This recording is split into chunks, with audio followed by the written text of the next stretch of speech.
Ku mbuga nkoranyambaga zitandukanye ibitangazamakuru bigiye bitandukanye biri kugaruka kuri iyi nkuru y'incamugongo.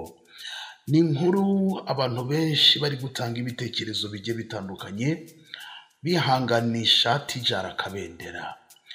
Tidjara Kabendera muramuzi kuri Radio Rwanda, yari umunyamakuru, iyi radio ni nayo yamuzamuriye igikundiro bitewe n'ibiganiro yakoraga, ibiganiro by'imyidagaduro. Donc Tidjara Kabendera muramuzi uburyo yari umuhanga cyane, murabizi uburyo abantu bababajwe nuko yasezeye mu kigo cy'itangazamakuru cy'igihugu RBA.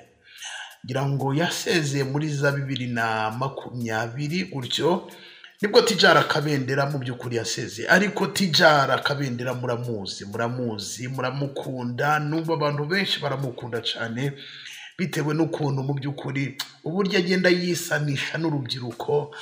Like wumve ngo abantu benshi baramukunda cyane, haba urubyiruko, haba abakiri batoya, haba bakuze. Tidjara Kabendera, donc igikundiro cya Tidjara Kabendera abantu benshi baramukunda cyane. Uyu mubyeyi w'abana 4, abakobwa 2 ndetse n'abahungu 2, ari mu gahinda gakomeye cyane. Umuryango we by'umwihariko uri mu gahinda gakomeye cyane kubera ko Tidjara Kabendera yabuze mama wiwe mu rukerera rwo kuri uyu wa 20 z'uku kwezi kwa karindwi uyu mwaka turimo w'ibihumbi 2024. Uri kugenda ubona ku mbuga nkoranyambaga amakuru ari kugenda acicikana. Ntabwo uramenya ngo ese mama we yaba yapfuye azize iki, ese byagenze gute kugira ngo apfe. Donc nabonye abantu benshi ku mbuga nkoranyambaga bagenda bavuga bati ese mama we byagenze gute, ese yaba yakoze accident, ese donc byagenze gute. Abantu benshi mu by'ukuri bari kugenda bagaruka kuri aya makuru bavuga bati mu by'ukuri mutubwire icyaba kishe mama wa Tidjara Kabendera. Mu rukerera nibwo mama wa Tidjara Kabendera yapfuye. Hanyuma Tidjara Kabendera yagiye ku mbuga nkoranyambaga, arangije yandika amagambo ni ku rubuga rwa Instagram, aragira ati babajwe no kwamenyesha urupfu rw'umubyeyi wanjye ari we mama wanjye, yitabye Imana muri uru rukerera. Ati twavuye ku Mana, ni naho tugomba gusubira. Ngira ngo uyu munsi ni nabwo ngira ngo bahise bakora imihango cyangwa se basohora amatariki yo kuba amasaha bari buze kuza kuba bamuherekezaho, kumusezeraho ndetse no kumushyingura. Ngira ngo yakomeje agira ati kuri uyu wa 6 saa 8, ngira ngo ubwo ashyira hanze n'ubundi amatariki y'ukuntu biri buze kuza kuba byagenda. Ati saa 8 z'amanywa turamusezeraho mu rugo iwanjye mu Nyakabanda, kuri Cafe do Nyakabanda, gushyingura ni saa 10 mu irimbi ry'Inyamirambo. Uyu mubyeyi biravugwa ko yabanaga mu rugo na Tidjara Kabendera, bitewe nyine nuko nini cyatumye uyu mubyeyi agenda, ni nacyo ngiye kuza kuba nakugezaho.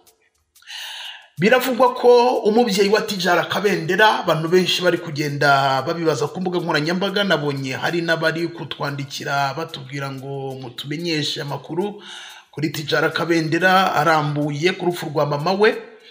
Biravugwa ko uyu mubyeyi amaze igihe arwaye. Ngira ngo uriho urareba kuri iyo screen yawe iyo foto uburyo mama wiwe mu by'ukuri donc yarabyibushye, yageze igihe asa nkaho atakaje ibiro bitewe n'uburwayi yararwaye, uburwayi nabwo butaramenyekana.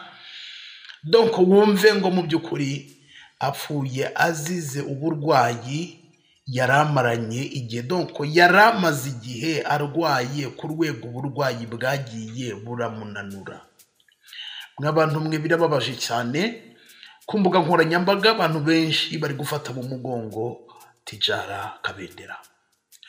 Tidjara Kabendera ibi bibaye mu gihe papa we Kabendera Shinani, birumvikana ko uyu mama we niwe yari asigaranye nk'umubyeyi umubyara kuko papa we yitabye mu mwaka w'ibihumbi 2000 ku itariki 27 z'ukwezi kwa 12 nibwo yatashye. kuri ubu ngubu Tidjara Kabendera nta mubyeyi n'umwe asigaranye, bose kuri ubu ngubu bagiye.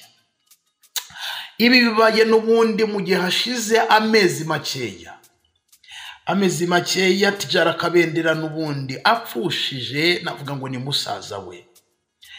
Mwabantu mwe nagahinda gakomeye cyane kuko murabyibuka, kuko ibi byago bisa nkaho bikurikiranye n'abantu benshi bavuze. Nanjye ubwanjye nyumva ngo Tidjara Kabendera yagize ibyago, nahise ntekereza uburyo mu kwezi kwa 12 kuri ya mwaka wa 2023 hadashize n'umwaka, ubwo n'amezi agera muri 7 gutyo, 7-8 gutyo, wabuze brother we none na mama wiwe biragiye. Mwabantu mwe Tidjara Kabendera ari mu bihe bigoye, ariko hari impamvu ibi byose bitubaho, hari impamvu Imana iba yemeye ko mu by'ukuri biba, hari impamvu ibizi kandi ngo nta kigerageza Imana itanga umuntu adashoboye kukihangana. Donc Imana ibibizi ikajya igakorera mu muntu ikamukomeza, mu by'ukuri agakomera. Mu by'ukuri ku mbuga nkoranyambaga benshi bari kwihanganisha Tidjara Kabendera kubwo kubura mama we, bari kwihanganisha Tidjara Kabendera kubwo kugira ibi byago bimeze gutya, mu by'ukuri bikurikirana, gupfusha brother wawe, mama wawe nawe bikagenda gutyo. Urumva ni ikigeragezo gikomeye cyane, kugira ngo umuntu akihanganire bisaba imbaraga za Nyagasani. Ngira ngo benshi bari kwihanganisha Tidjara Kabendera, ni ibyamamare bigiye bitandukanye, ubutumwa biri kugenda bigaragaza, abagupostinga Tidjara Kabendera ndetse n'umubyeyi wa Tidjara Kabendera. Ngira ngo ahatangirwa ibitekerezo, aho Tidjara Kabendera yamenyesheje abantu ko mama we yapfuye. Tom Close yagize ati komera mama, ati bibi aruhukire mu mahoro. Undi yitwa Raki ati twavuye mu gitaka, ati niho tuzasubira, ati kandi twanavuye ku Mana niho tuzasubira. Junior Giti ati Imana ikubashishe gukomera kandi mwakire mu bayo. Uncle Austin, so sorry for your loss, ati mu by'ukuri wihangane cyane kubwo kubura umubyeyi wawe. Anita Pendo ati rest well mama wacu, ati mu by'ukuri uruhuke neza mama wacu. Clapton Kibonka ati ora pole sana, Imana imwakire. Riderman ati Imana imwakire mubayo kandi ibakomeze muri bihe bitoroshye muri gucamo. Alpha Rwirangira ati pole sana mamangu, mama ape muzika. Nditwa Saro Janati, pole sana dada yangu, Mungu awe nanyi awatie nguvu katika kipindi hiki kigumu, na Mungu amlaze mama mahali pema peponi. Yagize ati mu by'ukuri uyu mubyeyi aruhukire mu mahoro kandi Imana imutuze heza. MC Tino Orate Cat de Assisi, mugore wa Tom Close, imitima imenetse cyane, Irene Take Heart, Isamusure. Donc ibyamamare bigiye bitandukanye mu by'ukuri biri gufata mu mugongo Tidjara Kabendera kubwo kubura mama we. Urumva ni ibyago bikurikirana na benshi bari kugenda bavuga, kuko iki kigeragezo kimeze gutya, kubura musaza wawe haba hadaciye n'umwaka, doko ntibinagombera igihe. Kubura umuntu hagacamo igihe ukongera ukabura undi muntu mu muryango wawe, mw'abantu mwe ni igikomere gikomeye cyane. Ariko nababwiye ngo hari ukuntu Imana ubwo nyine iba yabishatse, hari impamvu iba yamutwaye, hari impamvu Imana iba yabyemeye. Hari n'igihe yabonyeho kugira ngo ajye ahura ari kubabara, ari kubabazwa n'umubiri, kanswe ko yari arwaye uburwayi bumaze igihe. Imana ikavuga iti reka nkuruhure, reka ngukure muri uyu mubiri, uze twibanire, nkuruhure roho yawe, nyiruhure, ubeho neza, hanyuma mu gitondo cya kabiri cy'umuzuko tuzabane. N'abantu mwe reka nsoreza ahangaha. Reka hari akantu ntekereje wenda ngira ngo bagezeho, n'iki cyo kuvuga ngo mu by'ukuri Imana ishobora kumutwara kubera umubiri. Murabizi umuntu ashobora kugira ububabare bikagera igihe akava mu byizerwa akitotombera Imana, ugasanga avuye mu byizerwa ku buryo yanapfa akabura ubugingo buhoraho. Ariko hari impamvu Imana ivuze ngo reka bigende gutya.